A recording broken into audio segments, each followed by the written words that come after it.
lu akan mati di tangan gue. Lu jangan macam-macam ya.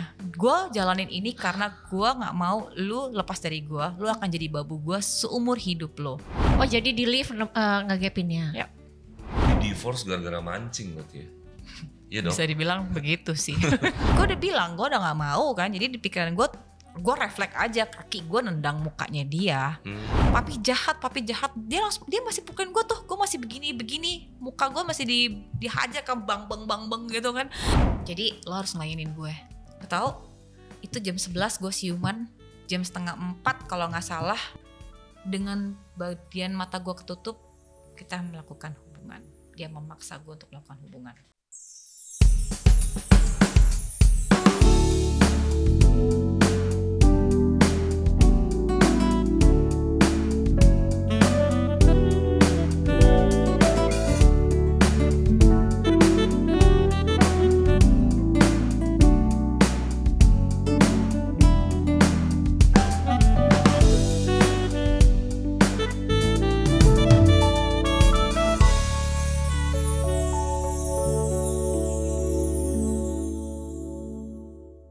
Assalamualaikum warahmatullahi wabarakatuh. Kita jumpa lagi di podcast Cinta is Love bersama saya Ferry Purwo dan Mon Amor. Oke, hari ini kita kedatangan tamu dari jauh. Saking jauhnya akhirnya hari ini Agak telat. Gak jauh sih sebenarnya. Gak apa-apa. Oke, ini ada Siska. Nama lengkapnya Siska apa sih? Siska Elizabeth. Hah? Siska Elizabeth. Siska Elizabeth. Maklum udah tua kupingnya agak-agak kurang. Enggak, biar netizen jahil lagi nanti. Gak denger tuh dia gitu. Kan gue dikomenin mulu tuh. Siska Elizabeth, oke. Kegiatannya apa Siska sekarang ini? Kesibukannya? Sekarang si agent property. Agent property. Itu udah berapa lama jadi agent property? Tahun lalu ya. Oh baru? Iya baru. Selain ibu rumah tangga ya kan. Oh iya dong, itu of course. Kalau agent property sekarang lagi bagus atau lagi sepi ya? Jujur sekarang lagi sepi-sepinya. Sepi kan? Ya, bro. Ya kan? Banyak Karena perekonomian juga lagi nggak terlalu ini ya. Betul. Sekarang banyak banget yang listing ke gue malah. Justru. Tapi nggak ada yang beli. Nggak ada. Butuh Belum. Butuh bayar nih Pak. Iya, soalnya banyak kan orang jual tapi rata-rata di beberapa tahun belakangan ini nih agak sulit ya untuk dapat pembelinya nih gitu. Dan hari ini sebetulnya Siska mau bercerita tentang hal yang kaitannya dengan ya pastinya perjalanan cintanya yang agak seru gitu ya. Tapi sebelum ke sana, kalau Siska bicara tentang cinta, apa sih yang ada di dalam benak seorang Siska kalau cinta tuh apa? Cinta versi lo apa? Cinta itu menurut aku sebuah pengorbanan kali ya. Pengorbanan. Ya, kalau kita nggak cinta sama seseorang itu kita nggak akan mungkin bisa ngorbanin sesuatu yang at least oke lah. Dulu gue punya kebiasaan yang buruk, kebiasaan yang harusnya gue nggak tanemin itu gitu loh. Karena dulu background gue dari keluarga yang istilah kata berada lah ya. Oke. Jadi kebanyakan gue kenal laki-laki itu mostly semuanya yang ke bawah gitu. Sorry to say ya, gue harus hidup, harus mengikuti ya, bukan ya harus menyamai kehidupan yang mungkin gue harus ikutin pacar gue dulu gitu. Dengan apa yang gue mau mereka nggak bisa ikutin gitu. Kenapa memilih kalau udah tahu nih itu cowoknya lebih di bawah lo, kenapa lo milih gitu dia? Yang tadi bilang, tadi tanya kan cinta kan? Oh, ya oke. benar. Cinta Ya itu kan? kan memang Jadi harus dia buta ya. cinta, jadi buta ya, jadi gue blind itu ya. udah blind banget. Jadi gue nggak melihat itu lagi. Tapi menyesal nggak? Sekarang Ada penyesalan iya. nggak? Kenapanya itu ya? Ada penyesalan ya? Ya, menyesal pasti ya. Semua orang pasti belajar tentang penyesalan pasti di akhir. Gak mungkin di awal. Yang kamu sesali itu cintanya atau orangnya? Atau keadaannya? Karena cinta. Cintanya. Karena gue punya cinta Karena pada cinta. orang itu. Mungkin karena cintanya dia, cinta lo ke dia kali ya. Jadi kayak gue salah nih ngasih cinta ke dia gitu ya gak sih? Iya. Karena itu yang mesti gue jalanin, gue banyak berkorban gitu. Gue ikutin. Emang iya sih susah sih. Jatuh cinta itu mesti hati-hati ya. Iya. Jangan sampai salah orang. Jadi hati-hati dengan hati. Nah, Ya kan? tuh. Nah, dalam perjalanannya ketika kamu bilang bahwa cinta adalah pengorbanan, berarti akhirnya mendapatkan satu keputusan, akhirnya mau meyakini bahwa oh ini nih yang akan gue pilih jadi pasangan hidup tuh. Akhirnya gimana prosesnya tuh? Ada proses memilihnya tuh karena cinta apa karena apa nih? Yang pada akhirnya ya gue salah memilih sih. Oke. Salah memilih dan ya gue menikah 2 kali. Oke. Dan pernikahan pertama gue dapet ya bisa dibilang accident lah ya, MBA gitu. Okay. Akhirnya ya mau nggak mau dong kita nggak ada punya pilihan lagi selain gue harus besarin yang ada di dalam janin gue saat itu. Dan waktu itu kira-kira aku masih umur 25 tahun ya, masih muda banget yang pada end gue nikah, gue putuskan untuk menikah ternyata memang dia bukan pilihan aku gitu loh. Jadi akhirnya ya masih muda ya, jadi ya deh kita pisah baik-baik. Berapa tahun itu berarti? 2 tahun. Pertama. Oh 2 tahun dong. 2 tahun. Dan itu gue nggak bisa jalanin dengan pria yang menurut gue ya beda ya, karena gini tipe kalau gue tuh ngelihat perbandingannya gue menikah dengan siapa, gue melihat sosok papi gue gitu. Sebenarnya papi gue kan orang yang benar-benar yang mostly penyayang, bertanggung jawab, bijaksana banget sama termasuk anaknya ya, karena gue anak tunggal. Jadi bisa dibilang papi gue bisa lebih sayang dari gue daripada istrinya gitu. Tapi ya karena gue MBA jadi ya gue harus memilih ini dan gue harus bertanggung jawab apa yang gue lakukan saat itu ya. Jadi ya gue nikah dengan cara yang tidak baik bisa dibilang. Karena maksudnya nggak baik gimana? Gini, kita nikah terus diberkatin di gereja. Tapi kita menikah satu agama karena kan? Iya satu agama. Tapi kita menikah karena apa? Karena kecelakaan kan. Ya gue tahu pasti di awal gue yakin gue akan berakhir nggak baik nih. Karena apa? Apa yang gue mulai dari yang tidak baik akan berakhir tidak baik juga. Benar. Dan terus, itu berakhirnya karena apa? Karena orang tiga ya, atau dia karena dengan orang ketiga dia selingkuh sama mantan pacarnya dulu yang first love-nya dia. Mantannya. Terus ya itu ketahuan sama gue, dia pergi tanpa kesepakatan gue ya, dia pergi ke Singapura yang dia ketemu, ya udah, dan gue tahu itu dia di situ dengan perempuan. Ngegapin maksudnya? Ya. Ngegapin? Ngegapin mata? Iya. Oh ya. Tapi ngegapinnya di luar apa di dalam tuh? Di apartemen. Kok nggak maksudnya kok bisa dia Singapura kan? Karena gue di sana karena gue punya teman di sana dan dia sorry ini gue lewat tadi karena gue punya teman dia bilang kok gue lihat gue sebut namanya nggak apa-apa ya? Ya nanti terserah sih. Okay. Your ex ya. Ya jadi gue ngeliat ex gue nih, ada ex lo nih di sini.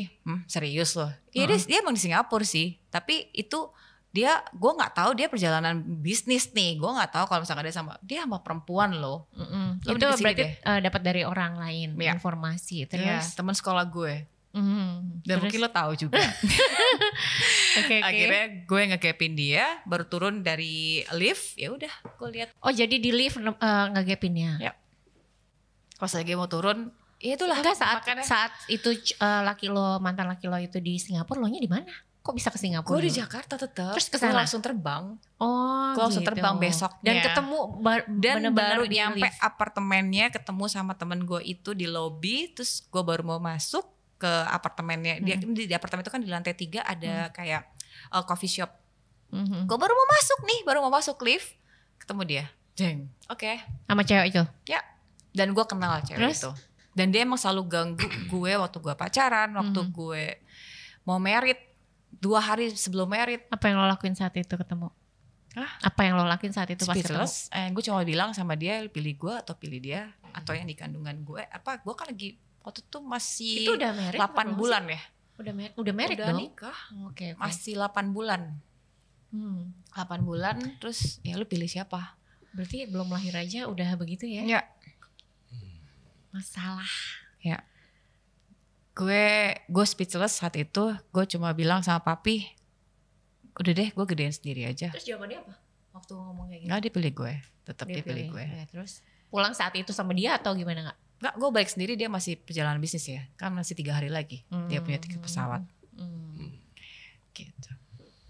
Jadi itu kan berarti kalau tidak salah tadi pas kehamilan berapa bulan? 8 bulan. 8 bulan. Berarti sementara kalau tadi dari penjelasannya kan itu berlangsung 2 tahun ya?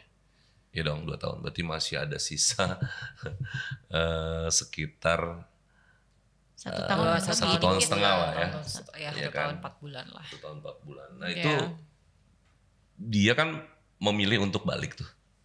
Maksudnya dia tetap milih dirimu tuh. Terus akhirnya proses perjalanannya pada akhirnya titik selesainya tuh karena banyak campur tangan sama mertua juga sih, karena aku tinggal di rumah mertua waktu itu. Dan jadi sebetulnya yang membuat itu bukan orang ketiga itu dong berarti ya? Karena kan aku balik lagi ke balik lagi ke aktivitas yang lainnya lagi, dan aku nggak mau fokus sama itu karena dalam perut aku kasihan ya. Betul. Aku nggak mau terlalu stres. Aku harus pikirin fokus sama my baby gitu saat itu. Jadi nggak mau mikirin yang hal-hal yang menurut aku bisa jadi bikin aku gila gitu. Yang saat itu aku udah kecewa banget. Ya aku nggak mau sampai anak aku ini dengan lahir yang nggak sempurna ya, amit-amit ya waktu itu. Karena mikirnya juga udah deh, gue udah nggak mau stres lagi, gue harus bertahan hidup karena anak. Itu reason gue bertahan karena anak. Setelah itu kita baik lagi, terus gue melahirkan, jalan anakku setengah tahun ya, 6 bulan, ya banyak campur tangannya orang tuanya dia gitu. Yang pada akhirnya akunya capek sendiri lah. Udah masuk ke umur setahun, aku mulai tuh bekerja. Kayak jual online shop, beauty shop gitu. Terus jual baju, kaos, everything deh yang bisa bikin money gitu. Akhirnya dia punya hobi baru, memancing. Nah, itu yang terakhir itu di 2012 November. Dia mancing 3 hari, balik-balik gak bawa ikan. Jadi gimana tuh kalau lo jadi gue tuh? 3 hari ya berarti mancing. Bawanya apa? Kira-kira? Gak bawa apa-apa. Bawa masalah kayaknya. Jadi kalau ditanya, lu bawa apa? Iya, anginnya kencang. Jadi kita semua setim nggak bisa ya. Sekarang kalau misalkan hari pertama, hari kedua lu nggak ada ikan, ya lu pulang dong, ya kan? Udah di tengah-tengah laut, di tengah samudra kali ya, lu nggak bisa dihubungin. Ya lu pulang lah. At least lu kalau misalkan kita nggak mau berpikir yang aneh-aneh, ya lu beli ikan aja lah. Papi gue pengen ngomong gitu. Lu tahu kan Siska sifatnya kayak gimana? Ya lu udahlah, dia juga nggak tahu apa-apa, lu bohong. Udahlah, lu pertama lu punya kesalahan, sekarang lu bikin kesalahan lagi.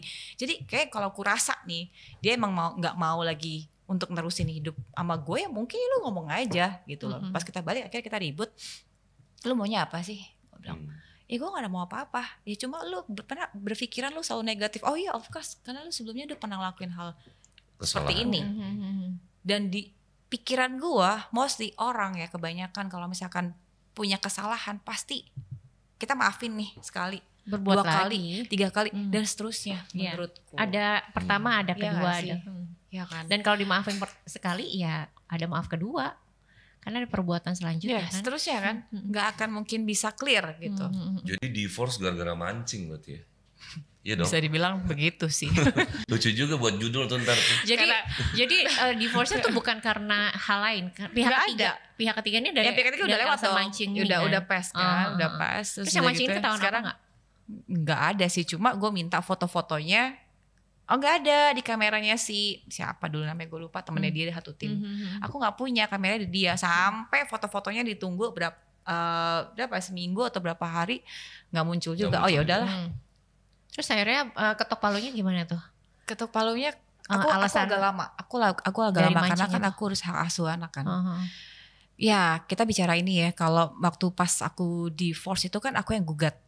Nah tapi dia keluarin tuh semua bukti-bukti kalau misalkan aku kabur dari rumah tidak membawa anak. Sedangkan aku pergi dari rumah itu, angkat kaki, aku bawa anak aku. Jadi dibalikin sama dia ya. Jadi saksi-saksinya itu kan dia di lantai 2 itu kan rumah tinggal, yang di bawah itu kantor. Jadi semua saksi-saksinya di karyawannya dipanggil. Oh iya, saya meninggalkan rumah itu tanpa membawa anak. Jadi gue kalah di persidangan, jadi hak asuh di dia, di suami aku. Jadi terus kedua juga di situ tertulis bahwa gue itu tidak punya pekerjaan dan tidak bisa menafkahi si anak tersebut, jadi agak lemah di situ tuh posisinya ya. Ya, tapi kan harusnya kan kalau misalkan anak masih di bawah 17 tahun masih di bawah kan harusnya sama ibu dong. Ya dia pintar gitu. Sebenarnya untuk menyiksa lo dengan cara ngambil anak, kan kelemahan ibu kan itu. Kalau gue sih ya. Betul. Gitu. Ya. Nah, cuman maksudnya jarak antara ini agak balik ke ini ya, ke sini ya. Itu jarak antara pulang dari mancing sampai akhirnya divorce tuh berapa lama ya? November, Desember tanggal 12, 2 minggu. 2 minggu? Ya. Jadi itu benar-benar menjadi trigger ya? November akhir ya. Karena dia tidak bisa memberikan bukti bahwa dia benar mancing gitu kan? Karena kan gue tunggu foto. Iya, oke. Dia kasih gue foto. Ya tapi jadi tiba-tiba misterius 3 hari hilang terus nggak ada, itu orang juga males banget kan gitu. Dia mengulangi sesuatu yang sama, cuma nggak kelihatan aja, nggak ketebak lagi kayak yang pertama gitu kan. Terus mancing lagi kan alasannya, hobi. Mulai dari sekarang intinya nggak usah dimaafin, sekali kecewa udah selesai. Berarti sampai sekarang misteri itu juga tetap tidak terjawab ya? Mancing itu dia benar-benar mancing atau enggak tuh akhirnya? Setelah bersekian lama ya, kita udah cerai, kita udah baik-baik lagi ya kan. Ya kita jadi kayak seperti teman ya. Udah seperti teman, dan akhirnya dia bilang, waktu itu lu bener gak sih mancing? Ya waktu itu gue lagi kelut aja pikiran gue, jadi gue pergi clubbing sama teman-teman gue. What? Gue bilang, kenapa mesti lu ngomong bohong kayak gitu? Gue juga butuh kayak gitulah, butuh yang namanya validasi. Barang ya. Ya sesuatu yang gue juga bikin gue, kan gue juga mumet di rumah juga kan, ngurusin anak, belum ketemu bokap nyokap lu tiap hari ya kan. Lu bilang janji-janji katanya punya rumah segala macam. Aduh, pusing juga fair gitu. Jadi akhirnya dia bilang, ya udah deh sorry. At the end gue minta maaf ya. Kenapa sampai baru sekarang sih ya? Berarti gak ada KDRT ya pertama itu ya? Pertama berarti ada perselingkuhan. Pertama selingkuh, kedua yaitu mancing. Gak pulang 3 hari. Mancing ya. Gak dapet mancing ikan betina. Itu kayak mancing masalah sih ya. Mancing ikan betina dong ya kan. Oke. Jadi nah tapi akhirnya kan udah, kalau lihat dari cerita barusan kan udah damai tuh. Sementara hak asuh sama dia tuh. Itu akhirnya jadinya tetap sama dia? Sama dia tetap. Oh, kan kira-kira udah baik-baik jadinya dibalikin gitu enggak? Enggak, karena kan aku juga gak mau ini ya. Aku udah lama gak bonding sama anak aku yang pertama itu kan kira-kira 3 tahun ya. Dari umur 2 tahun sampai 5 tahun aku gak bonding. Jadi aku gak mau langsung semena-mena ambil kayak gitu aja, enggak. Cuma aku minta waktu sama ex, boleh gak kalau tiap weekend di aku jemput. Pelan-pelan ya. Ya aku jemput, dan itu pertama kali ketemu dia di sekolah. Dia ngeliat aku, Mami. Oh dia ini ya, dia inget. Dia 3 tahun, aku berharap ya dia inget aku gitu. Tapi ternyata, wow, masih niat gue tuh masih kayak histeris gitu. Mami, I miss you. That's it. Gue cuma peluk dia, I miss you too. Ya udah. Ya begitu aja sih, mengalir gitu aja. Terus ini kan tanya nikah 2 kali kan? Jarak dari yang pertama sampai yang akhirnya ketemu lagi kedua itu setahun. Cepet juga ya Bu ya? Setahun. Kenapa? Sebenarnya gue gak mau married ya. Cuma gak tahu ya, gue ketemu laki-laki yang salah mungkin ya. Karena di setiap gue ketemu sama dia itu, gini, gue dari 2012, itu 2013 Januari gue langsung punya pekerjaan waktu itu. Gue kerja di bank. Nah, kebetulan ini orang baru pendatang lah di Indonesia. Jadi tuh dia dulu lahir di Jember, ya kan? Dia dulu lahir di Jember katanya, besar di Surabaya, lalu dia kerja di Vietnam selama 21 tahun. Nah, dia kesini, dia kerja di Bekasi. Nah, waktu itu posisinya kerjanya dia sama bank gue tuh deket. Nah, jadi dia deposito, mau nabung deposito lah di gue. Waktu itu gue jadi marketing kan di situ. Ya jadi secret admirer gitulah, kasih tiap kali sore atau siang gue dapet makanan, tuh surat ya kan. Ini dari siapa? Nggak tahu Bu, itu dari effort itu. Ya. Ada effortnya lah. Ternyata dia bilang pas lagi telepon minta nomor telepon ya, terus dia telepon. kan dari gue kan kasih kartu nama kan kalau misalkan ke klien. Nasabah gitu ya. Kayak nasabah. Terus gue kasih, ya udah dia kasih gue foto. Ada tiket nonton apa tuh dulu Despicable Me ya, yang Minion ya. Ya kan, Secret Admirer gue, jadi dia ngajakin, gue nggak datang saat itu, karena gue nggak mau nih siapa gitu kan. Masih stranger lah ya. Masih stranger, gue juga nggak mau. Pas dari kedua kali atau ketiga kali, dia bawain gue makanan sushi kalau nggak salah deh, sushi gitu, tapi untuk seorang kantor semuanya dibeliin. Akhirnya dibilang sama manajer gue, bilang itu kayaknya yang kemarin kemarin deh, yang dari Surabaya itu yang nabung. Jadi orang Surabaya? Iya, orang Surabaya. Dan ya udah akhirnya ketemu, dia baru nampilin muka. Ya udah, saat itu pertama kali ketemu aja dia langsung mau kasih gue apa ya? Gue lupa, dia kasih gue bukan barangnya bener-bener yang apa ya? Handphone zaman dulu apa sih? Handphone Dakota Blackberry Dakota ya nggak sih? Iya kan 2013. Iya. Blackberry. Karena dulu gue inget gue masih pakai Onyx. Blackberry yang masih agak-agak di atas ya, yang lebih paling mahalnya. Atas yang terakhir. Iya. Dakota. Apa? Torch. Bukan Dakota, kalau Torch yang begini Dakota yang datar gitu, terus dia kasih gue itu, terus gue bilang gue nggak mau, tapi udah dia ngajak gue dinner, ya udah nggak tahu deh, pokoknya gue mau aja diajak merit, diajak ngapain gitu. Jadi prosesnya agak cepet gitu ya? Cepet banget. Pendekatan berapa lama? Ya tadi gue bilang Januari. Itu dia pendekatan. Jadi Desember, Januari langsung cepet Beb. Murah ya Dakota doang. Ya makanya itu makanya gue itu tuh dilihatnya tuh gampang gitu loh. Iya, maksudnya itu langsung jatuh hati kita Dakota doang, gue sih kagak mau. Gini, kalau gue pikir-pikir jatuh hati atau enggak, ganteng ya nggak ganteng-ganteng amat ya. Enggak, itu masih muda soalnya ya. Karena itu masih muda. Karena berpikirannya kita dulu. Kalau sekarang kayak udah pikirnya it's money doang lo kasih. It's about money, right? Ya kan, kita pikirnya cuma duit. Gue ada berpikiran gue pingin ngambil hak asuh anak gue lagi pas gitu. Pas dikasih handphone itu lu jatuh cinta tuh sama itu orang? Enggak. Tapi diterima tuh handphone? Gue terima dong. Oke. Terus dari situ ada tapi gue terima karena gue punya handphone, ya udah yang satu gue jual. Konsisten ada komunikasi atau jadi lebih dekat. Meritnya karena apa yang kedua gitu? MBA lagi. Oh my God. Makanya gue bilang, gue udah ngomong, gue kayaknya pingin melakukan apa ya? Bukan. Iya, karena gue kesalahan yang sama. Enggak, sebenarnya gue mau belajar, yang kedua nih gue mau belajar ya, benar-benar hati-hati banget ya. Tapi yang tadi gue bilang, gue kayaknya gampang banget gitu loh untuk masuk. Dia mau minta apa, gue kayaknya gampang gitu. Oke. Berarti kenal tuh udah berapa lama tuh berarti? Kenal dari awal. Kenal dari Januari itu. Januari ke Januari. Merit Juli.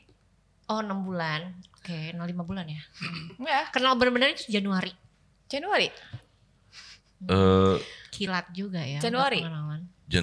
Terus karena gue MBA kan di Februari.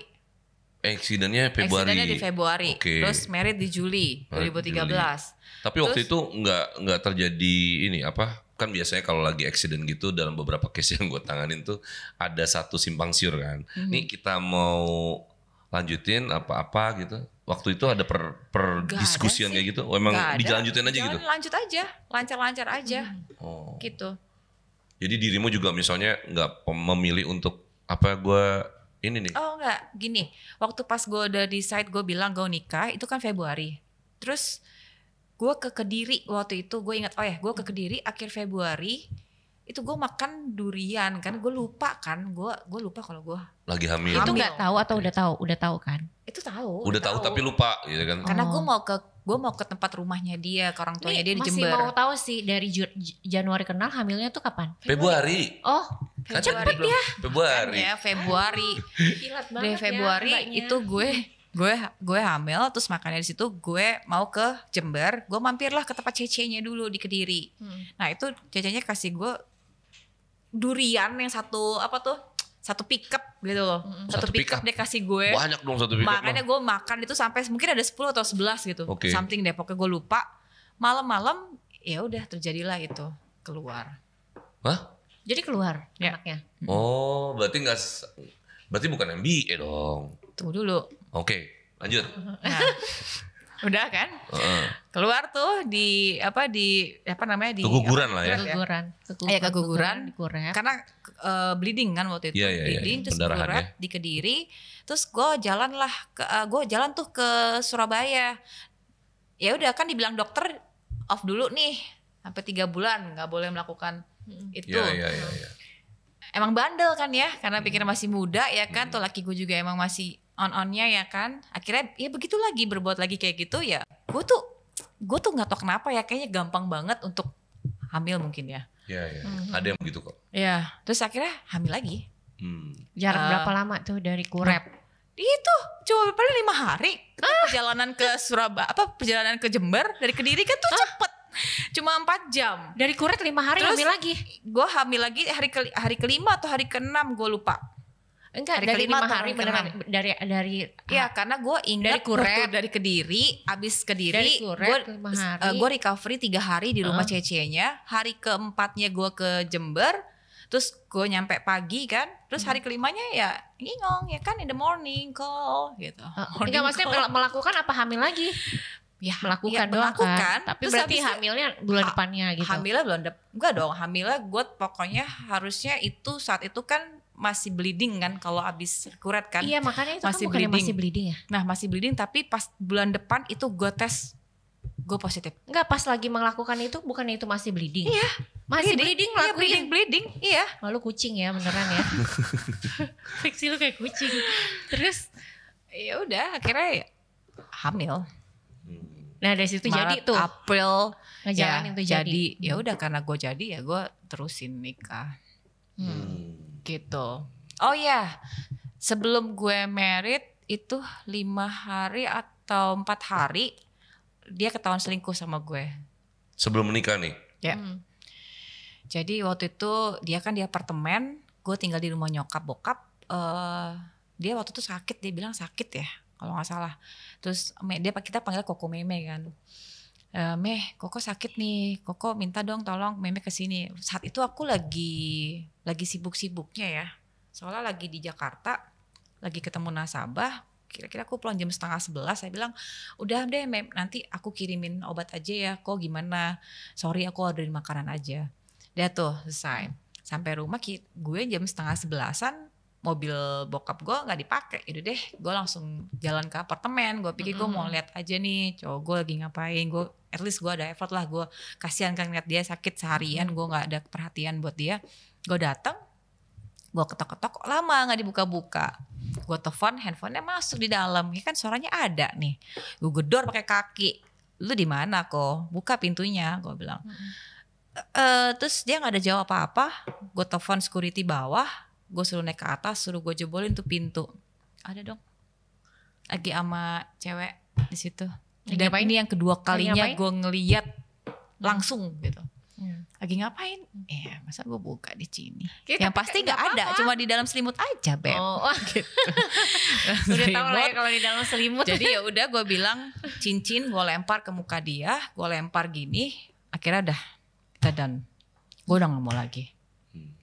Dah sorry Me, sorry. Terus gue tutup, gue keluar ke bawah, gue tunggu di lift, dia langsung keluar nyamperin gue, dia tarik gue.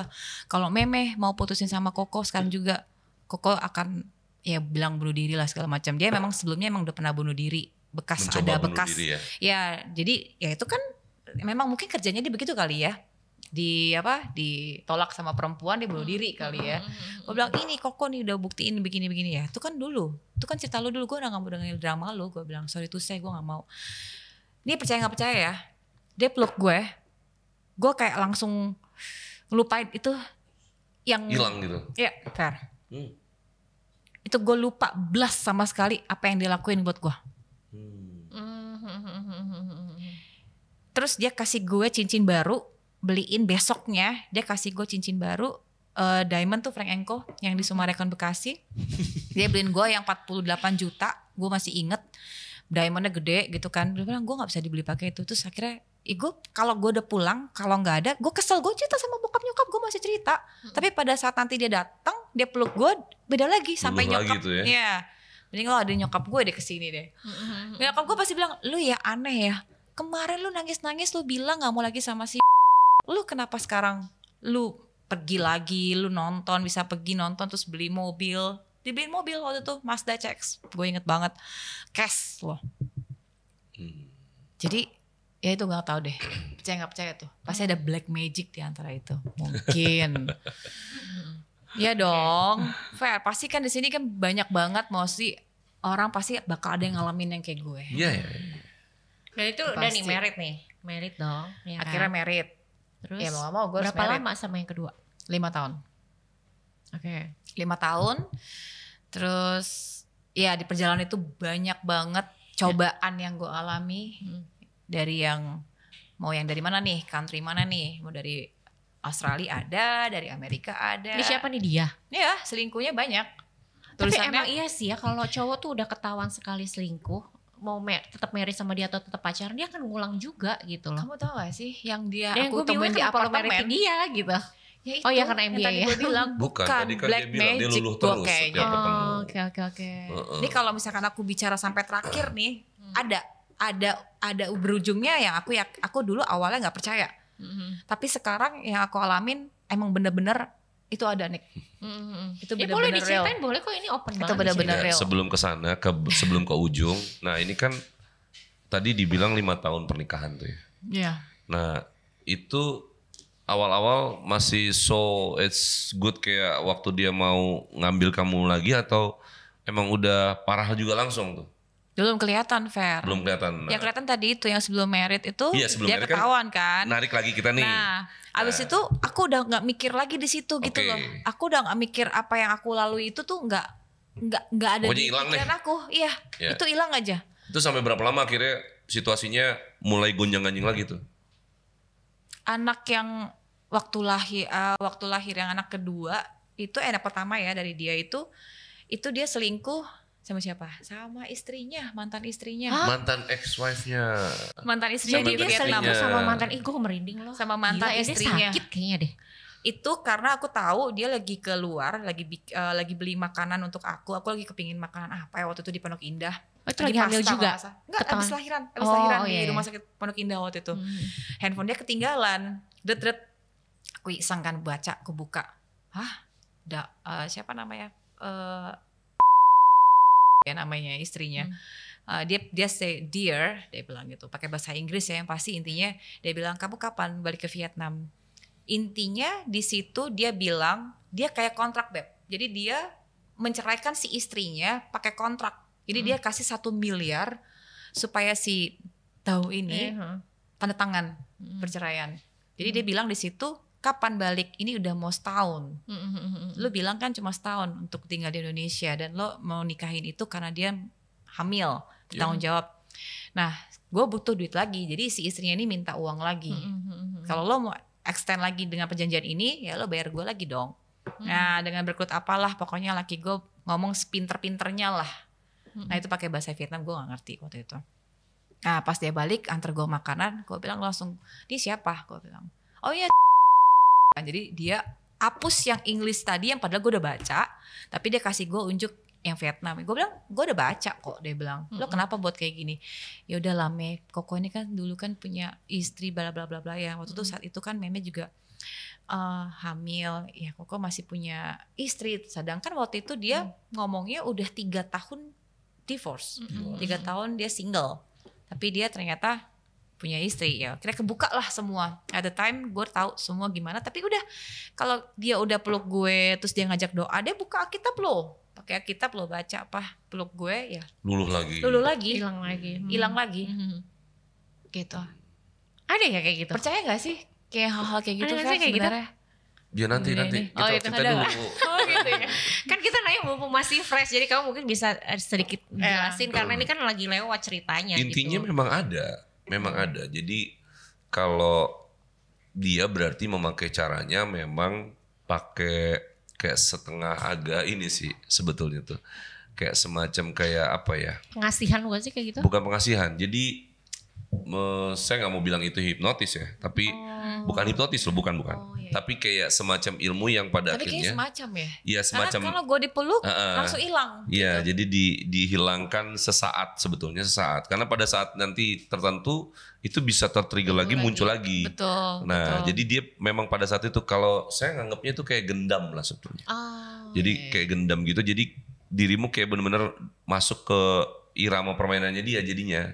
Jadi udah nggak ngelihat dia dari sisi buruknya dia, langsung hilang aja udah, luluh lagi tuh di situ. Dan memang ada itu seperti itu. Dan kalau misalnya itu terus menerus, ya memang bakalan dirimu akan memaafkan dia terus menerus.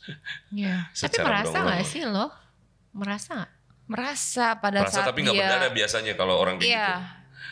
Tapi Indian ngerasa akhirnya kata, ternyata dia begini ya. After kita udah kita 5 tahun nih, ya after kita udah selesai. Oh ya, gue kan KDRT. Itu di 2000. Sebelum ke sana tuh ujung cerita lagi 2000. Tuh kan ketahuan tuh sama ex-wife-nya tuh. Ya, ketahuan sama ex-wife-nya. Ya udah, dia peluk gue, ya kita baca Alkitab, kita baca renungan. Karena kan ada si baby ya diantar sama suster, datang, oh ya meme. Jadi dia bikin gue udah lupa gitu loh. Dia manipulate gue banget waktu itu. Sampai gue nggak tahu, pokoknya di pikiran gue adalah gue sayang sama dia. Gue punya anak nih saat ini, ya kan. Lo lihat fokus ke gue. Nih loh baby kita loh Me, dia bilang gitu. Ya udah tuh selesai. Dah kita baik-baik aja sampai setahun isi lagi. Jadi 3 bulan itu gue kosong, 3 bulan gue hamil lagi. Hamil lagi langsung. Ya, jadi anak yang kedua itu beda setahun. Hamil, nah ini ceritanya seru banget nih. Gue waktu itu gak tahu kenapa gue punya feeling kuat. Dia bilang, Me gue mau usaha jagung nih, komoditi jagung di Sumbawa. Terus ya gue mau hire orang nih, orang admin. Gue langsung admin siapa? Ada deh, murah sih, kita nggak perlu biaya mahal-mahal banget karena gajinya gue bisa bayar 1,5 lah. At the end ya oke. Tapi dia nggak kasih tahu gue modelnya kayak apa, orang yang mana. Mau dong lihat, tapi ya gue percaya aja. Nah waktu ketika dia bilang, gue udah siap-siapin belum barang-barang? Oh udah, besok ya aku pergi. Kan namanya orang kalau misalkan mau bisnis kan pasti punya time plan untuk lu tahu nih. Gue tanggal segini gue mau pergi, ya kan? Gak langsung malam ini, terus besok tolong beres-beresin ya. Kok sampai ras banget? Emang ada apa? Gue bilang kayak gitu. Terus dia bilang, enggak, aku harus ketemu sama orang yang jual jagung di sana yang untuk masukin ke pabrik, dia bilang gitu. Akhirnya gue percaya aja. Tak gimana pagi itu gue bilang sama dia, handphone lu mana? Kok kenapa? Loh handphone satu tuh kan lu kan gak bisa buat connect buat WhatsApp, buat pekerjaan kan satu handphone lagi. Jadi lo pakai handphone gue mau tukar.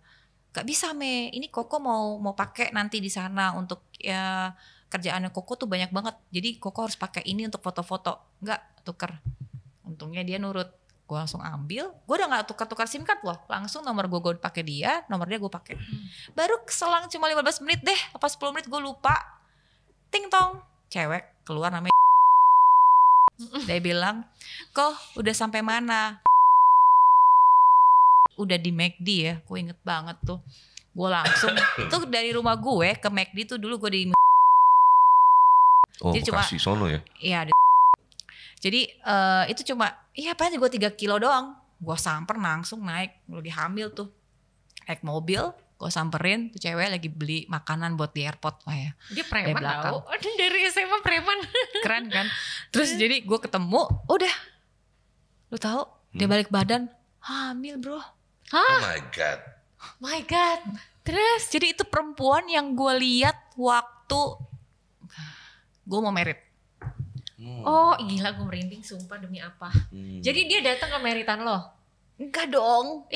Enggak, jadi mau kan merit, sosok itu. Ini udah nongol, udah ada. Gue kan liatnya di apartemen. Oh yang di apartemen yang di Gapin itu dia ini? Iya. Oh my god. Gue lagi hamil. Dia hamil juga. Oh my god. Apa yang lu jadi yang dia bilang kan pas merit. Jadi gue pikir udah datang ke meritan lo dong. Berarti yang lo gapin di apartemen waktu pas gue mau nikah kan gue gak gapin dia di apartemen. Ya itu wanita itu, cewek itu lagi muncul di hadapan gue. Oh karena mungkin udah hamil kali after that ya. Maybe mungkin gak tahu gue. Kalau lu jadi gue gimana? Gila sih itu. Enggak, itu jadi abis ketahuan hamil itu gimana reaksi lo saat ketemu prok gitu? Gue sama Nick, gue nggak bisa ngomong apa-apa. Gue cuma lihat dia, oke. Gue coba bilang, handphone gue mana? Gue udah nggak bisa ngomong apa-apa lagi. Handphone gue mana nih? Gue balikin. Tuh gemeter tuh. Gue udah gemeter. Ini gue udah kayak tangan gue, kaki gue udah kaku, nggak bisa ngapa-ngapain lagi, ya kan? Karena posisi gue lihat dia lagi hamil. Gue nggak mau gue sebagai ibu juga kan, sebagai seorang wanita juga, gue nggak mau bikin masalah lagi di hidup gue. Gue juga nggak mau ngurusin kayak gini-gini lagi, Beb. Gue nggak mau pingin drama lagi, gitu. Makanya gue bilang sama dia, handphone gue balikin, dah, lu save flight ya. Gue masih bisa bilang kayak gitu. Gue mundur, masih ngeliatin dia begini. Dah, gue balik. Oke, akhirnya gue bisa balik. Gue bilang, Tuhan, gue nggak tahu harus buat apa saat itu. Yang kepikiran gue hanyalah anak gue. Gue nggak mau kenapa-kenapa sama anak gue, dan gue yakin dan gue imanin. Ya nggak gampang loh seorang perempuan banyak di luar sana yang pingin hamil aja susah. Nah gue pikir Tuhan udah titipin ke gue harus jaga ini, gitu. Kayak gue balik badan, ya udah gue balik, terus dia peluk gue dari belakang. Lagi. Maafin Koko ya. Hilang lagi tuh. Iya kok. Gue nggak pikir apa-apa. Gue kan saat itu kan lagi doanya fokus sama yang di atas nih, sama yang di sini. Gue nggak ngerasain dia peluk. Pokoknya intinya dia kayak peluk gue begini. Ya udah, iya kok. Gue cuma ngomong gitu doang. Udah, gue ke mobil. Udah, gue nggak bisa. Ya, gue cuma pegangin perut gue aja. Dan saat itu gue hanya berdoa, kalau emang Tuhan izinin, bisa nggak ini dikeluarin? Bisa nggak? Ini kan belum terlalu terlambat. Oh oke. Gue mikir gitu. Tapi enggak. Semakin kesini makin kuat aja jadiin gue. Akhirnya ya gue melahirkan. Di saat itulah gue memutuskan untuk bertahan karena anak. Jadi gue bilang, terserah lu mau ngakuin apa aja kok di luar sana. Lu mau pulang as a father, it's okay. Because you punya anak, lu coba deh berubah demi anak lo. Karena yang gue pikirin, kita gak pernah bisa berubah dan membantu orang untuk berubah kalau gak dari diri lo sendiri. Jadi lebih baik lu berubah, karena lu punya anak 2 nih perempuan, dan lo tahu anak-anak gue lahir Natal. Gue normal semua. Akhir Natal. Yes. Lu tahu the meaning apa itu? Kok gue bilang, artinya apa? Lu namain anak gue yang kedua itu namanya dari kata di Alkitab, di Bible, yang itu artinya malaikat Tuhan yang dikirim dari Tuhan untuk kita. Masa sih lu nggak mau berubah? Gue udah maafin lo. Gue bilang, gue maafin anak kedua, tapi jangan pernah sentuh gue lagi. Oh oke. Gue nggak mau sentuh. Lu mau jajan di luar, go ahead. Lu mau pulang sini, silakan. Gue akan be nice for you. Tapi untuk kita having sex, sorry itu gue gak mau.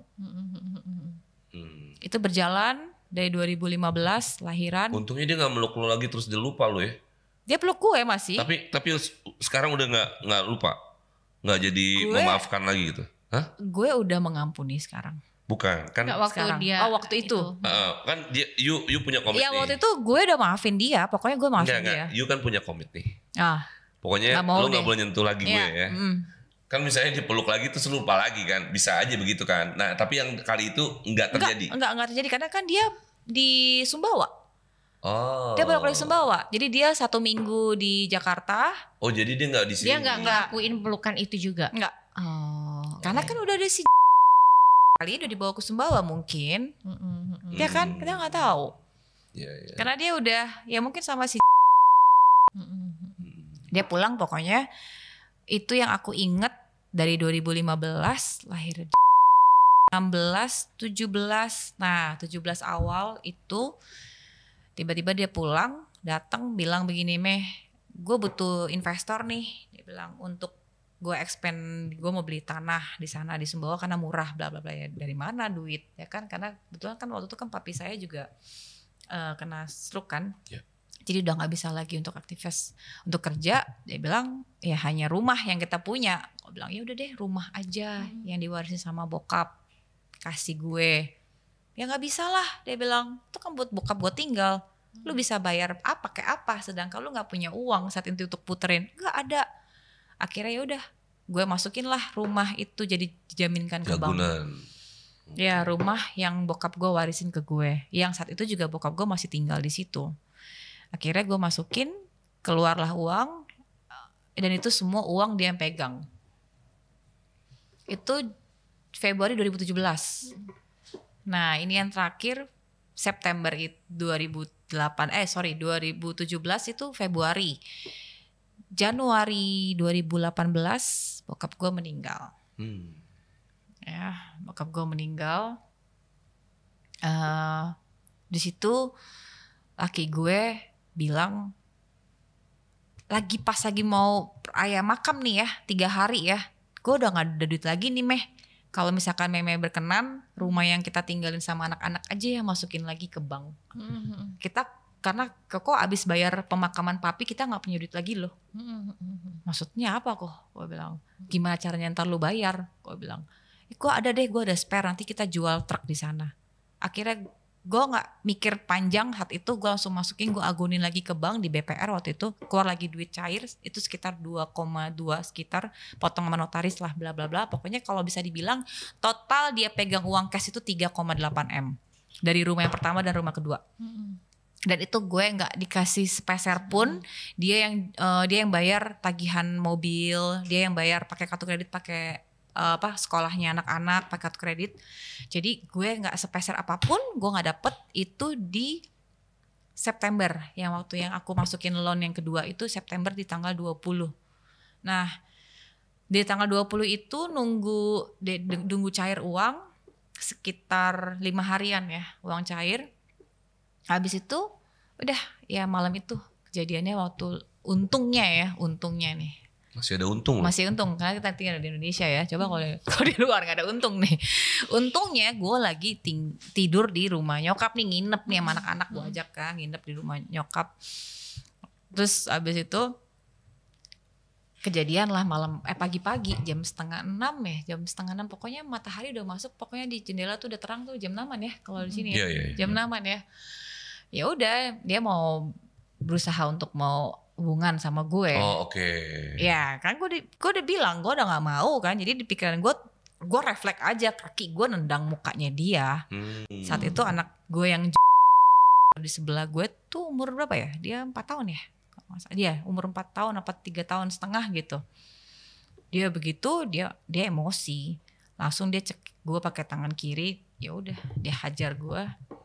Di rahang gue mundur ke belakang. Rahang mundur gue ke belakang, ini udah hancur nih, semua udah berdarah. Jadi akhirnya anak gue yang kebangun, pokoknya gue yang gue inget ya, dia di hajaran yang pertama, pelukan pertama tuh gue udah pingsan.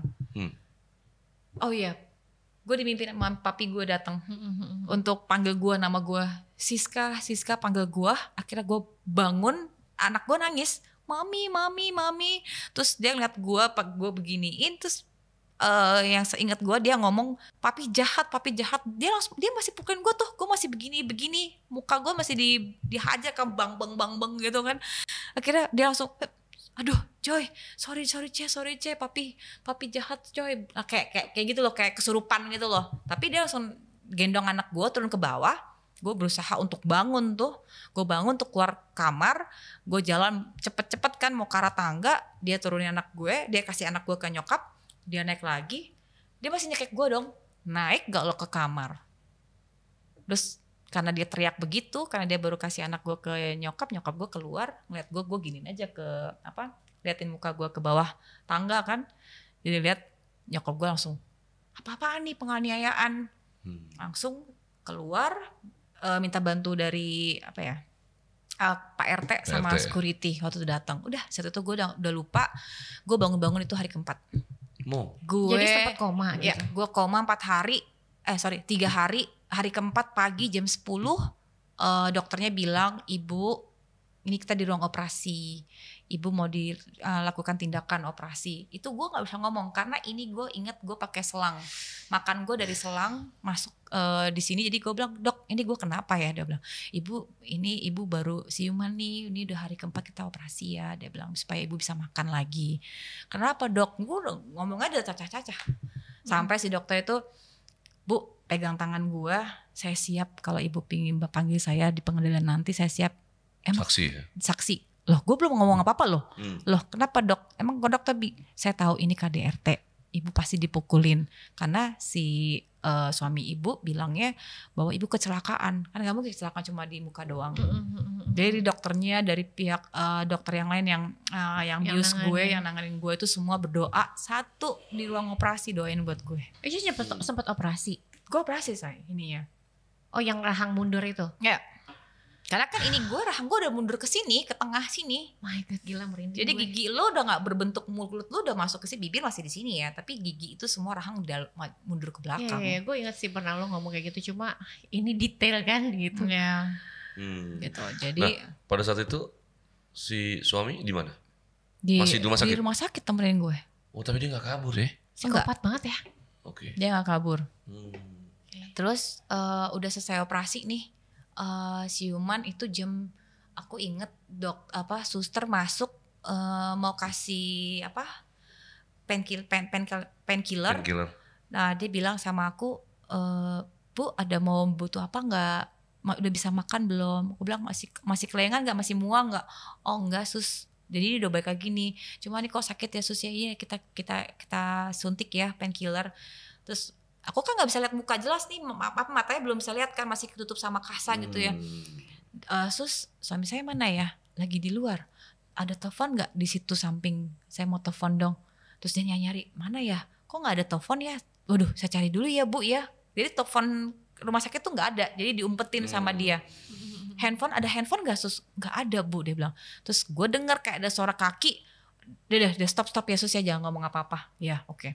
Kenapa sus? Dia mungkin ngelihat kan si suster. Iya Pak, ini si ibu mau telepon. Aduh, ngomong lagi. Kan dia gue deg-degan dong langsung. Oh iya, saya cabut karena saya nggak mau ganggu ya, karena ibu harus punya harus bisa recovery, istirahat yang bener-bener gitu loh. Saya nggak mau. Akhirnya dia keluar, dia cekek gue lagi. Di situ? Dia cekek gue lagi, terus dia bilang gini, lu akan mati di tangan gue. Lu jangan macam-macam ya. Gue jalanin ini karena gue nggak mau lu lepas dari gue. Lu akan jadi babu gue seumur hidup lo.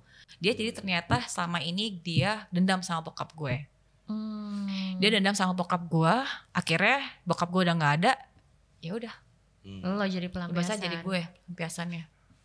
Yang bikin dendam apaan?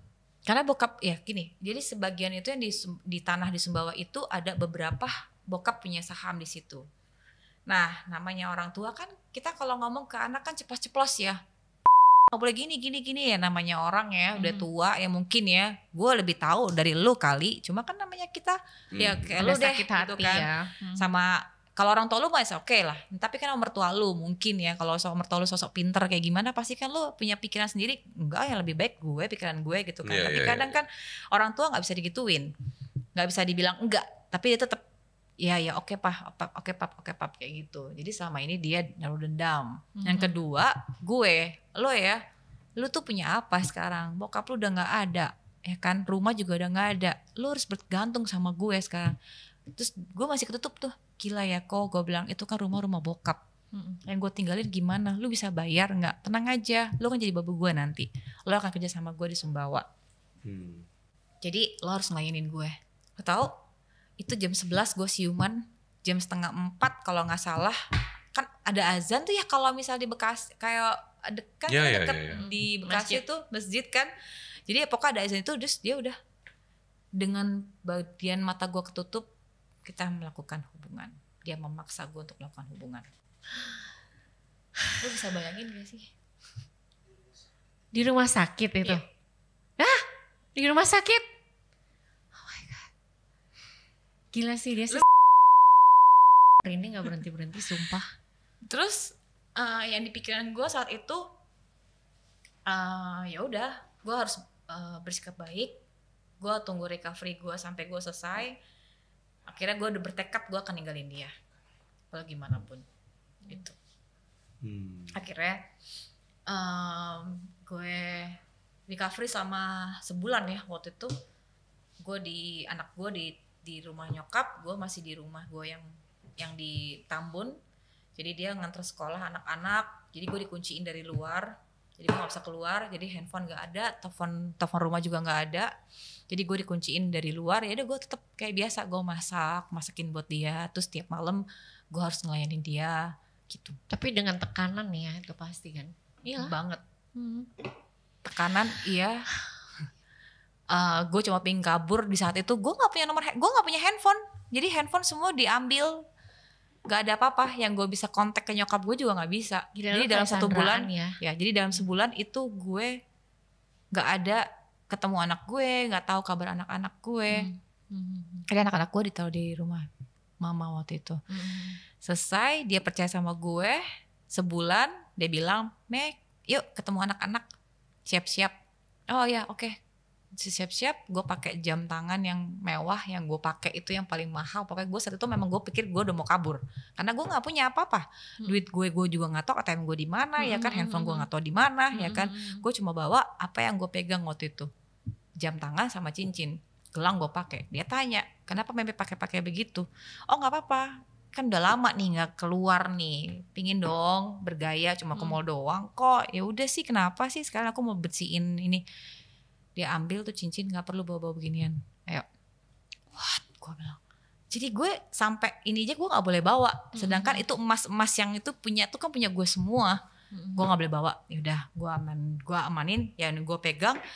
Waktu itu dompetnya dia, dompet sama kunci mobil. Sini, Koko, aku bawa. Memang udah biasa ya kita kalau misalnya pergi ke mall pasti kan handphone sama dompet sama kunci mobil gue taruh di tas gue. Gue bawa. Udah, gue ketemu anak-anak ke lantai 2, dia di lantai 1 waktu itu mau benerin jam tangan waktu itu, dia batu jam tangan karena dia mau pergi ke Sumbawa kan. Udah langsung gue udah gak pikir apa-apa, langsung gue bawa kabur anak gue, naik mobil masuk sama dia di mana saat itu waktu lo kabur? Di mall, lantai. Oh iya. Oke. Jam tangan. Terus akhirnya gue bawa anak-anak kabur, kartu gue keluarin tuh duit, gue ke ATM gue keluarin tuh semua kan, 10 juta gue tarik 10 juta. Gue cek semuanya masih ada sekitar 80 jutaan sekian duitnya dia di situ. Tapi gue nggak tahu yang itu kan yang biasa kita pakai buat sehari-hari kan, BCA. Kalau yang lain-lainnya BNI dan bank yang lain gue nggak tahu itu. Jadi gue nggak cek itu lagi. Jadi gue ambil yang sekiranya gue ambil dulu, karena kalau gold itu kan cuma bisa tarik, ada batasan ya, tarikan. Kalau nggak salah 10-an ya kalau untuk tarik gold ya. Akhirnya gue tarik, gue langsung ke Bogor waktu itu karena ada paman gue di sana. Gue ke paman gue bilang gue ada KDRT, gue gini-gini. Paman gue langsung bawa gue ke polisi, kantor polisi di Metropol Bekasi, Polres itu. Saat itu udah mau visum, tapi kan keadaan gue udah membaik, gue udah operasi, betul. Tapi bekas operasinya masih ada di rahang. KDRT yang benar-benar lagi parah-parah itu belum sempat visum dong? Nggak bisa, ya, karena aku dikurung kan dalam rumah waktu itu. Dia tuh menghilangkan barang bukti sebenarnya supaya lo nggak visum, nggak apa gitu kali ya. Terus ke Om? Terus saya ke paman, langsung laporin ke Kapolres di Polresta Bekasi itu, Metropolisi Bekasi itu jam 9:30 malam kita sampai sana. Karena di Bekasi kan, dari Bogor kan ke Bekasi cukup panjang tuh, cukup macet juga tuh trafiknya. Lalu dari polisian visum, visum ya udah itu kan masih ada bekas operasian. Nah tapi pada saat itu penyidik saya cuma bilang gini, ibu nggak rujuk aja. Ini kan juga udah istilah kata kan udah dibenerin nih Bu, ke awal lagi nih ya kan bukanya. Ibu perlu apa lagi? Pak, saya korban loh, saya bilang. Saya korban pemukulan yang hebat loh. Bapak nggak tahu saya koma 4 hari. Pokoknya saya mau maju ini, saya bilang. Semua ada berkas-berkas semuanya. Saya mau jadi saksi pun dokter saya juga bisa jadi saksi. Saya bilang, saya nggak mau. Ada. Nah, jadi singkat cerita, gue jalanin ini ya sampai detik akhirnya dia kabur dan nggak ada kabar lagi setelah abis BAP itu sampai sekarang. Nomor handphone semuanya udah gue get contact, udah polisi apa semua dibuka, udah nggak aktif lagi dan dia nggak di sini. Jadi sampai selama itu nggak pernah ada ketemu apa atau kabar apa juga sama sekali? Yang terakhir di rumah sakit tadi, Dia bilang lo akan mati tangan gue, lo akan jadi babu gue. Udah itu dong. Terus terakhir. Gitu. Luar biasa ya. Ini kau jadi film sih. Iya, seru sih ini emang ya. Boleh. Bener-bener ini. Terus mungkin ada yang mau ditanya nggak ke Ferry? Apa aja sih? Mungkin ada pertanyaan buat diri lo ke Ferry. Ya, kok gini cuma simple sih, Fer. Yang gue mau tanya ini aja. Sebenarnya kita tuh ada soulmate gak sih dalam hidup? Kayak soulmate itu kita dicari atau dia mencari kita gitu. Cuma nanya itu aja. Kalau pendapat gue sih soulmate itu tidak selalu bisa didapetin oleh setiap orang. Oke. Jadi kalau ditanya apakah ada soulmate, belum tentu orang bisa dapat. Jadi belum tentu ada. Jadi tidak selalu, misalnya kan ada yang bilang kalau soulmate itu adalah orang yang misalnya menikah, kan belum tentu juga.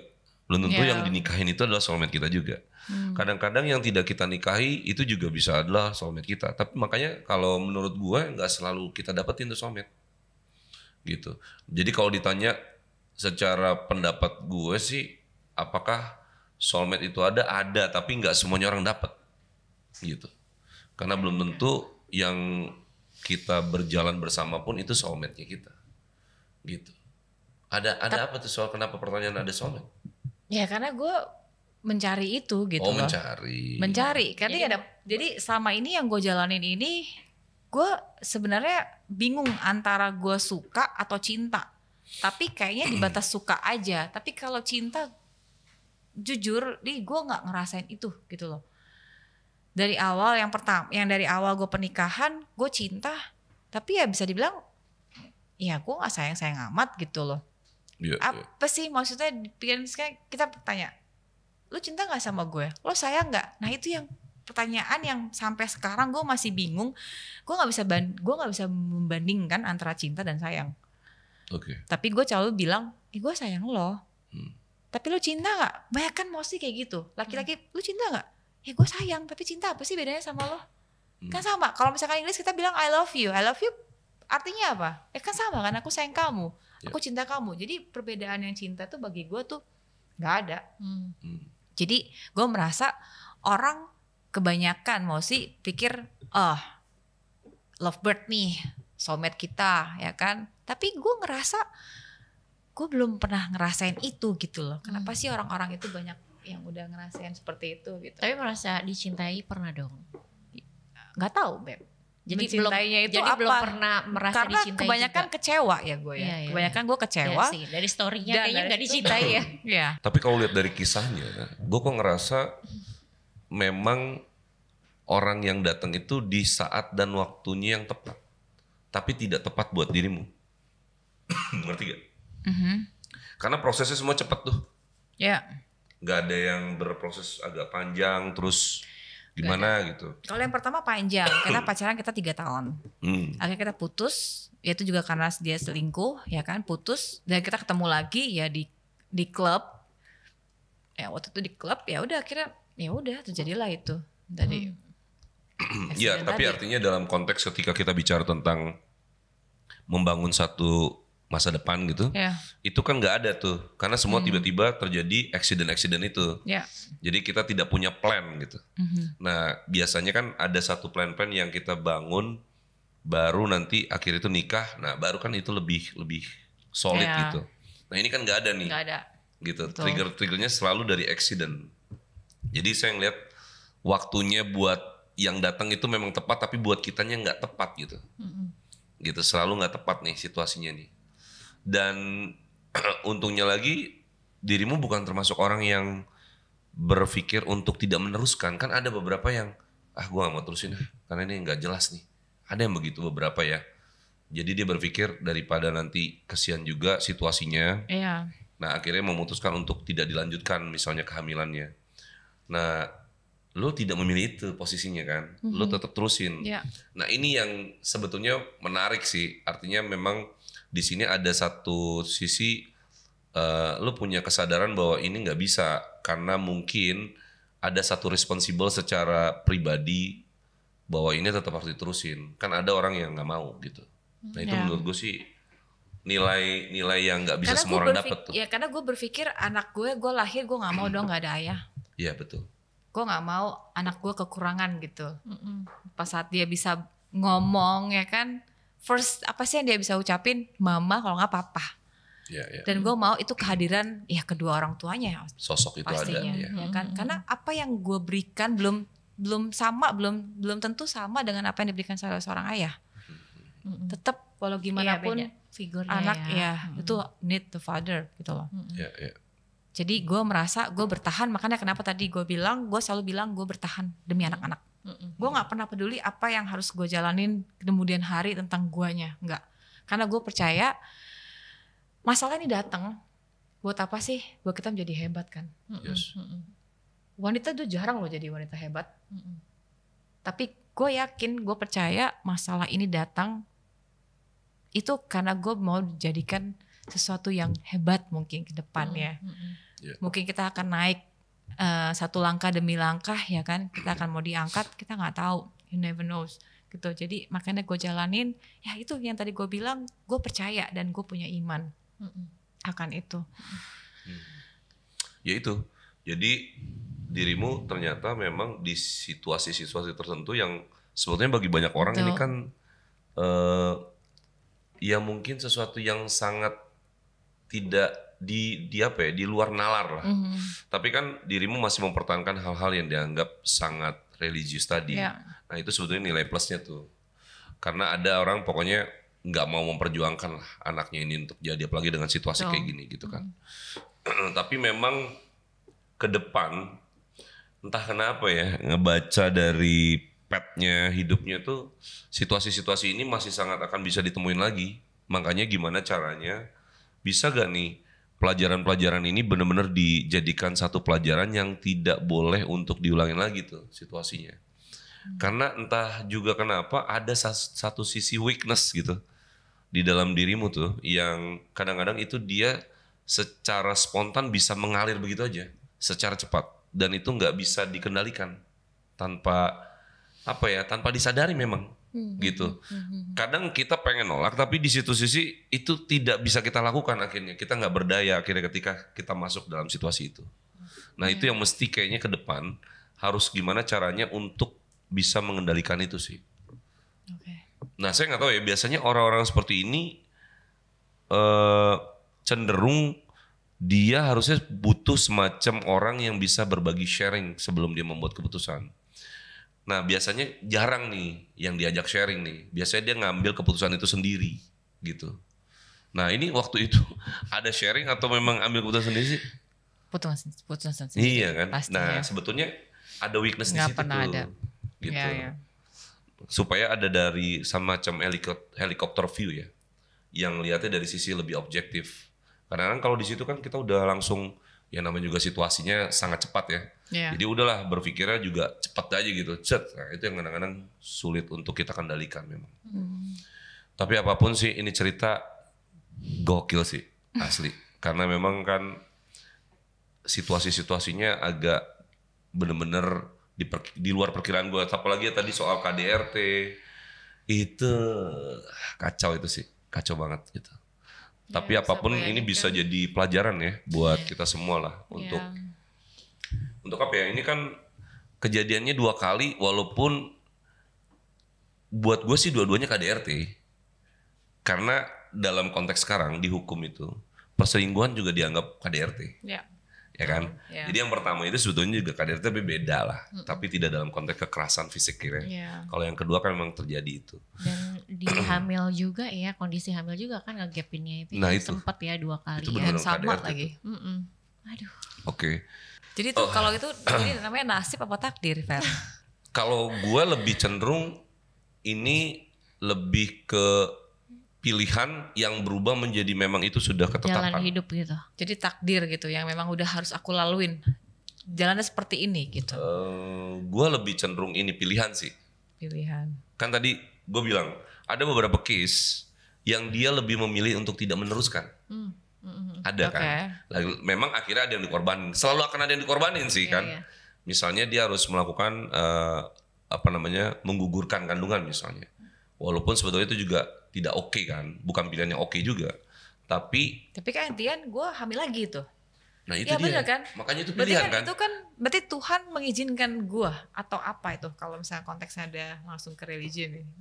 Yang gue masih bingung tuh kan gue melakukan lagi udah keguguran terus hamil lagi gitu. Betul. Nah itu konteksnya kan masih satu tuh. Begini. Jalurnya tuh. Begini, itu tetap pilihan. Kenapa pilihan? Karena once ketika you melakukan, kan ada resiko-resiko. Iya, tapi gue gak minta sama Tuhan. Bener, maksudnya gini, ya, tapi resiko. kan lo bisa ada pilihan untuk menolak loh. Bukan, satu menolak.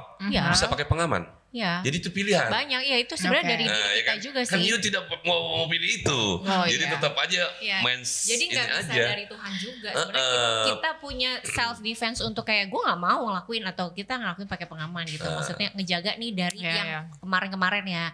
Kalau gue sih mikirnya begitu gitu. Dan kayak untuk melakukan itu tuh buat gue tuh konteksnya kalau kayaknya tuh mesti yang yakin gak sih nih orang gitu loh. Ngerti gak sih? Iya, tapi pada itu gue gak bisa berpikir sama kayak lu gitu. Mon, jadi iya makanya itu tadi cepet kan, prosesnya cepet. Terus ya, kedua juga ya itu dari paman gue bilang itu ya mungkin karena ada yang magic itu kita kan nggak tahu gitu. Nah, jadi itu, gue mungkin salah satunya mungkin juga ya. Itu chapter gitu lain tuh, chapter lain bahwa ada pengaruh lain yang pada akhirnya dirimu tidak berdaya kan. Iya. Nah, memang itu situasi itulah makanya gue bilang ini pilihan yang akhirnya menjadi takdir sih. Memang ketetapannya memang seperti itu. Prosesnya, perjalanannya, cuman ada unsur-unsur yang seperti itu memang harus lebih iniin lagi ya, di zoom gitu bahwa ini ada sesuatu unsur lain. Tapi apapun ini memang satu pengalaman yang luar biasa sih dari seorang Siska nih, dan gue gak tahu ya, ini kan hebat pasti hebat. Tapi lu sendiri yang gue bingung dari pertama yang kedua, lu gak punya trauma ya? Kan biasanya ada kejadian-kejadian gitu, biasanya orang punya trauma gitu. Trauma gak? Jujur nggak yang pertama. Karena bagi gue dia dari dulu dari gue muda sampai gue punya pacar sampai gue gonta-ganti pacar karena gue nggak pernah mau pakai perasaan. Gue orang yang nggak pernah mau pakai punya perasaan. Gue suka, udah suka jalanin. Gue cowok gue. Berarti bener ngalir aja ya? Ngalir aja. Iya dia nggak sortir, lo nggak sortir kan? Nggak. Jadi kayak ada term and conditionnya mesti kayak gini baru gue oke gitu. Kalau gue kan gitu. Ya karena waktu masih zaman pacar kan gue mikirnya ya gue punya segalanya. Iya. Bokap gue kasih gue everything. Jadi lu mau jalan juga. Jadi lu mau jalan sama gue, lu suka sama gue ya udah. Tapi pada saat gue punya cowok nggak punya mobil, gue bilang sorry, gue nggak mau dibawa gue. Dulu gue jahat ya. Maksudnya gue enggak, maksudnya lu gak punya mobil terus? Ya udah, gue nggak mau tahu, gue nggak mau, gue nggak bakal ngeliat tuh cowok. Dia gitu nggak mau, padahal ganteng, ya kan. Waktu itu model, gue bilang nggak mau gue nggak mau susah. Ya bener sih. Dong, masih zaman muda, ya kan. Apalagi dia orang punya kan, dia mesti lihat yang di bawah yang nggak mungkin. Ya, gitu. Jadi gue di atas gue semuanya yang pakai mobil-mobil mewah, semua ya baru gue oke, kita pacaran. Ya nama zaman dulu kan, kita pacaran yuk, nggak ada kan. Namanya tempat klub, ya udah ngalir gitu aja jalan, oh ya udah, gitu. Nah dari peristiwa-peristiwa yang udah ada, lu masih gak sih punya harapan untuk menikah lagi atau lu gak sama sekali gak menjadikan kira-kira bisa gak nikah lagi dia? Saat ini justru gue mau tanya sama lo. Gue belum ada punya perasaan untuk itu. Gak mau. Tapi mungkin gak dia nikah lagi? Fokus. Mungkin. Makanya gue pengen tahu lu sendiri. Tapi kalau gue ketemu lovebird gue mau. Oh gitu ya? Ya kan soulmate dong. Karena gue mau dong ngerasain apa ya. Aduh pingin gitu loh dicintai, yang bener-bener dicintai, tulus. Ya udah afirmasinya ya lo yang dicintai gitu. Iya. Menunggu orang yang mencintai gue kan. Iya. Tapi kan dia sendiri juga memang gak pernah mencintai. Enggak. Iya kan? Gak pernah mencintai juga, orang dia ngalir aja dia pikir. Iya makanya afirmasi sekarang itu minta untuk dicintai dia terus gitu. Maksudnya yang datang itu untuk mencintai lo. Jadi belum ada gitu. Nick gitu. Jadi belum ada yang datang ke gue yang bisa bikin gue cinta banget sama nih cowok. Iya. Tapi dari sekian lo kan punya pacar banyak nih ya kan. Iya terserah dia mau mau yang main-main atau apa segala macam nih ya kan. Ada nggak tuh yang bikin lo jatuh hati sampai saat ini yang dipikir ke masih dia nih. The winner-nya nih dia gitu. Oh ya ada. Ada laki orang. Ada laki orang. Itu masih tersimpan tuh ya? Iya, gak ada baik waktu itu. Waktu itu lagi peralihan. Itu baru waktu gue kemarin di 2000 after COVID. Ada laki di sini ngomong bacot after COVID. After COVID gue kerja di itu. Nah kebetulan tuh bosnya punya Koko, ya udah Kokonya baik. Ternyata dia temen gue SMA dulu. Kenapa selesai? Hah? Kenapa selesai? Laki orang, say. Iya kan. Jadi nggak ada future-nya gitu loh. Karena apa? Ya tahu laki orang memang nggak ada tujuan. Iya, karena kita udah terlalu jauh. Karena kita udah terlalu jauh. Dalam 1 bulan itu kita udah terlalu jauh. Kita udah cinta-cintaan ya kan, nggak tahu cinta-cintaan apa. Tapi bener gue ngerasain. Berapa lama sempat jalan? 1 bulan itu kita setiap hari doang. Setiap hari kita ketemu terus setiap hari. Iya, tapi 1 bulan doang habis itu selesai. Iya, karena gue merasa ini udah terlalu jauh. Dia pun juga terlalu jauh. Udah kita selesai nih. Dia pokoknya mainnya gila lah. Dia mainnya gila. Tapi kita gak ngelakuin apa-apa ya. Kita cuma jalan ya kan. Kita cocok. Kita main golf bareng. Kalau gue kan justru yang lebih dalam kan makanya. Justru tidak melakukan apa-apanya itu. Itu gue gak pernah ngelakuin apa-apa. Terus dia istrinya tidur. Dia bisa telepon sama gue. Terus teleponan juga gak dimatiin sampai besok pagi. Kayak gitu Beb. Jadi gue ngerasain ya kayak muda lagi terus ngerasa cinta gue nih gitu. Dan dia juga ngerasa begitu. Dia nikah sama istrinya udah 21 tahun, dia gak pernah ngerasain kayak gini nih. Waktu pacaran aja gak pernah sampai yang ngerasa kayak gini. Apa kita dulu begini ya, apa kita dulu pernah belum selesai nih ya kan. Karena dia yang merasa dia percaya reinkarnasi. Jadi mikirnya apa kita dulu belum selesai, ya udahlah. Tapi at the end gue gak mau ngelakuin hal bodoh lagi. Udah kita selesaiin aja deh. Berarti ini dirimu memang udah belajar berarti ya. Udah belajar sama situasi-situasi. Betul. Jangan sampai kejadian lagi. Banyak pembelajaran yang gue alamin. Tapi gue sih tetap lihat kemungkinan besar untuk menikah itu ada lagi masih. Oh gitu ya. Karena satu, pada dasarnya dirimu bukan tipikal orang yang bisa sendiri sebetulnya. Jadi tetap butuh ada satu orang yang bisa hadir dalam kehidupan. Betul. Gitu. Nah itu nanti sesuatu hari tingkat kebutuhannya menjadi sangat mendesak. Lalu itu bisa memutuskan untuk akhirnya, mudah-mudahan itu bisa jadi keputusan yang tepat pada saat itu ya. Bukan orang yang salah lagi tuh. Gitu sih. Yang di sini, yang hadir di sini. Nanti kita bahas itu ya. Tapi feeling gue bukan ya. Sama sih, ada beberapa orang yang bilang 3. Gitu. Oke. By the way, ini cerita gue rasa bakalan nembus lagi sih nih. Seru nih bakalan ya. Dendang lagi ya. Dan nanti ya. Ini luar biasa. Thank you banget ya Siska udah hadir. Terus bisa berbagi juga, sharing. Mungkin teman-teman yang nonton ini bisa jadi pelajaran juga bahwa tidak selamanya bahwa hubungan yang terlalu cepat, lalu melakukan hubungan-hubungan yang pada akhirnya juga intimate-nya luar biasa, itu justru bisa mendatangkan hal-hal yang baik ya. Nah kadang-kadang yang sehat itu justru mendatangkan cinta itu sendiri. Ya gak sih? Betul. Karena lu terakhir malah lebih sehat kan. Hubungannya cuman begitu-begitu aja, gak ada yang sampai intimate banget, malah menghadirkan cinta yang sesungguhnya. Yep. Dan pokoknya terima kasih sekali lagi Siska sudah hadir di podcast kita. Dan teman-teman jangan lupa ya untuk di subscribe, kemudian di share dan like. Dan nanti kita ketemu lagi. Sampai jumpa. Wassalamualaikum warahmatullahi wabarakatuh.